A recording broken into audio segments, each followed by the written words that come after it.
Hi, this is Nicholas Yock, a registered migration agent from Pathway to Oz.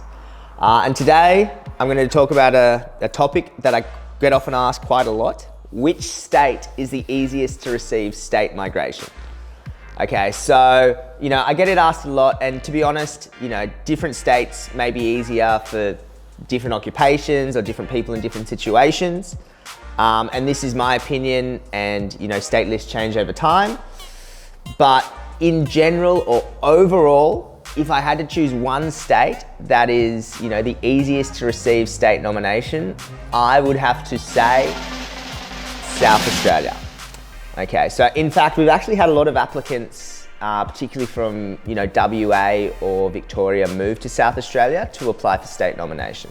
So state nomination is required to apply for the skilled nominated or the state nominated subclass 190 and the skilled regional subclass 491. Each state has a different set of occupations and a different list of requirements. And in order to be able to apply for state nomination, you must meet these requirements. So why did I choose South Australia? Well, firstly, the occupation list. South Australia has a huge occupation list for state migration. So it's without a doubt probably one of the longest or the largest lists, and includes the most occupations in comparisons to other states. Secondly, probably the lower number of applications received or the higher chance of invitation. So South Australia has, relative to its size, quite a large quota of invitations to hand out for these visas, and South Australia, receives fewer applications compared to many other states. So what this means is if you meet the state requirements and you lodge the invitation, there is a very reasonable chance that you might receive that invitation for South Australia nomination. The next reason why I think South Australia is one of the easiest states to migrate to is the net migration loss. So South Australia is one of the only states in Australia to suffer a net migration loss of Australian citizens and permanent residents. So what this means is that more Australians leave South Australia than move there. And obviously, look, South Australia still wants to grow its population.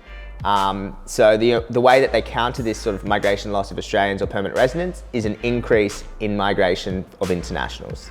So look, finally, the requirements for South Australia are often quite simple and relatively easy to meet. So each state has a list of eligible occupations, but also a list of requirements that you must meet. Now, these requirements can change depending on the occupation or different streams.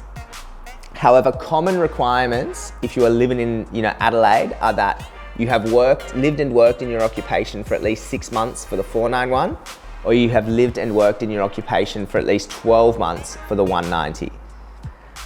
Please note there are often other smaller requirements, and this information is very general in nature. However, in my experience, if you are working at least 40 hours per fortnight in your occupation and it's on the list, there is a very reasonable chance that if you're living in South Australia, you'll receive an invitation. Look, I hope you found this information helpful, and please note it is very general in nature.